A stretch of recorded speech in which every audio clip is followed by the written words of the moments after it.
খবরে দেখলাম সাবেক আয়নাগর খ্যাত কুখ্যাত লেফটেন্যান্ট জেনারেল অফিসার মামুন খালেদকে গ্রেপ্তার করা হয়েছে। তো এই ভদ্রলোকের নামের সাথে হেন জিনিস নাই, অভিযোগ নাই। তো প্রমাণ হওয়া পর্যন্ত ওয়েট করব, বাট অভিযোগই বলছি। গুম, খুন, আয়নাগর, মানুষকে জঙ্গি বানানো, হেন কিছু নাই ওনার নামের সাথে নাই। উনি সবসময় নাকি খুব অগ্রগামী ছিলেন মানে এইসব ব্যাপারে। বাংলাদেশের রাজনীতির ইতিহাস থেকে বড় বড় লোকেরা, বিশেষ করে বিভিন্ন বাহিনীর চিফ বা যারা খুবই ক্ষমতাশালী ব্যক্তিবর্গ, প্রধানমন্ত্রী থেকে শুরু করে মন্ত্রী, মিনিস্টার, যতজন আছে বড় বড় ব্যবসায়ী, পলিটিশিয়ান, কেউই কেন যেন আগের থেকে কোনো শিক্ষা নেয় না। শিক্ষা নেয় না এই জন্য প্রতিটা সরকার যখন চলে যায়, পরবর্তী সরকারের আমলে যে সমস্ত মানুষ বেশি অ্যাগ্রেসিভ ছিল, বেশি পাওয়ারকে অ্যাবিউজ করেছে, জনগণকে অ্যাবিউজ করেছে, তাদের বিরোধী দলকে অ্যাবিউজ করেছে, টাকা পয়সা তো মেরেছেই, সেটা তো সবসময়ই একটা পার্ট আছে। তো তারা সবসময়ই দেখেছেন যে একটা পার্টি চলে গেলে পরবর্তী সরকার আসলে তাদেরকে নানাভাবে শায়েস্তা করা হয়।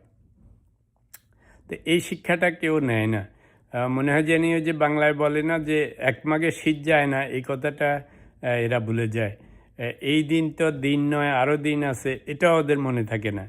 তো ইন্টারেস্টিং অবজারভেশন হচ্ছে যে আপনি যখন পাওয়ারে থাকেন, বিশেষ করে এরকম হাই লেভেল পজিশনগুলিতে চলে যান, police super, police chief, DGFI, DG, আর্মিতে বড় বড় জেনারেল, লেফটেন্যান্ট জেনারেল বা বিভিন্ন জিনিসের দায়িত্বে থাকেন, মন্ত্রী, মিনিস্টার, প্রধানমন্ত্রী হন।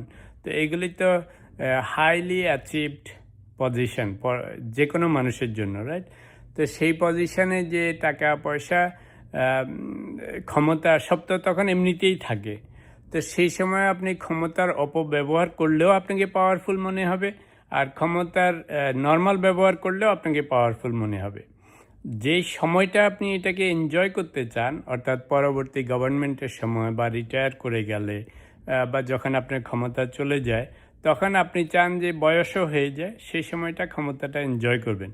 কিন্তু আমাদের গত 55 বছরের ইতিহাস দেখলে দেখবেন যে সমস্ত মানুষ পাওয়ারকে অ্যাবিউজ করেছে, অন্যান্য সাধারণ মানুষকে, বিরোধী দলকে নানাভাবে শায়েস্তা করেছে, অ্যাবিউজ করেছে, নিজেরা খুব অ্যাগ্রেসিভ ছিল বা সরকারকে নানাভাবে চাটুকারিতা করেছে এবং যেগুলি ভিজিবল হয়েছে, এই মানুষগুলি প্রত্যেকে চরম পরিণতি ভোগ করতে হয়েছে, হয় জেলে যেতে হয়েছে অথবা বিদেশে পালিয়ে যেতে হয়েছে।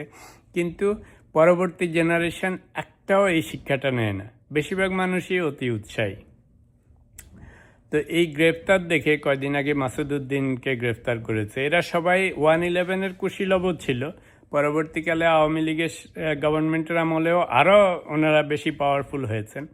তো বর্তমান যারা এখন বর্তমান প্রজন্মের সেই একই জায়গায় জায়গায় যারা বসেছেন, ধরেন ডিজিএফআই, ডিজি, পুলিশ, মন্ত্রী, মিনিস্টার, প্রধানমন্ত্রী বা অন্যান্য যত পাওয়ারফুল পজিশন আছে, যেখানে বসে আপনারা মানুষকে কষ্ট দিতে পারবেন, অ্যাবিউজ করতে পারবেন, সিস্টেমকে অ্যাবিউজ করতে পারবেন বা বিরোধী দলকে শায়েস্তা করার প্রোগ্রাম করতেছেন, প্ল্যান করতেছেন, তাদের জন্য একটাই সাজেশন, আপনার যে স্ব পূর্বসূরি ছিল একদম টপ লেভেল থেকে যত জায়গায় আপনারা আছেন, সেই পূর্বসূরির বর্তমান চরম অবস্থার একটা ফটো তুলবেন বা পত্রিকা থেকে কাটিং নেবেন, নিয়ে সেটাকে 3টা ফ্রেমে বাঁধাই করবেন।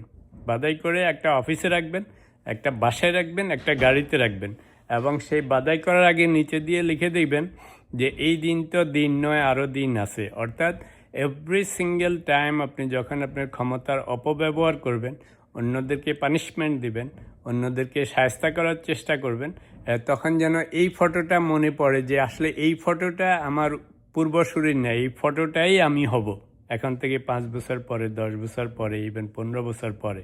It is guaranteed. আপনি বাংলাদেশের রাজনীতিতে এই পর্যন্ত যা হয়েছে, আপনি যদি আপনার পূর্বসূরির পথ অবলম্বন করেন, বুঝবেন যে যেই ছবিটা বাদাই করে আজকে রেখেছেন, এই ছবিটা আসলে চেঞ্জ হয়ে আপনার ছবি ওখানে ঢুকবে, টপ টু বটম। অর্থাৎ যারা আপনার খুব পাওয়ারফুল, যারা সিস্টেমকে, সমাজকে, মানুষকে, অপোজিশনকে আপনারা বিভিন্নভাবে অ্যাবিউজ করতে পারেন। তো এটা আপনারা করে রাখেন যাতে আপনারা ঠিক পথে থাকতে পারেন। আরেকটা অবজারভেশন হচ্ছে এটা আমার observation, I might be wrong. আজ পর্যন্ত যতজনকে বিভিন্নভাবে হেনস্থা করা হচ্ছে, দেখবেন যে যে সমস্ত মানুষ বড়লোক হয়েছে, সেটা বিজনেস হোক, পলিটিশিয়ান হোক, আর্মি হোক, পুলিশ হোক, যারা নর্মালি ক্রাইম করাপশন করে শুধু টাকা পয়সা বানিয়েছে, সরকার বদল হলেও বেশিরভাগ সময় দেখেছি দুর্ভাগ্য ছাড়া এরা যার যার জায়গায় সুন্দরভাবে থাকে। শুধু একমাত্র লোক ধরা খায় যারা টাকা পয়সাও বানিয়েছে, দুর্নীতিও করেছে, এবং opposition party, general people, system, এই সবগুলিতে অ্যাগ্রেসিভ হয়ে অন্যদেরকে শায়েস্তাও করেছে। অর্থাৎ আপনি টাকা পয়সাও বানাচ্ছেন, অন্যদেরকে শায়েস্তাও করতেছেন।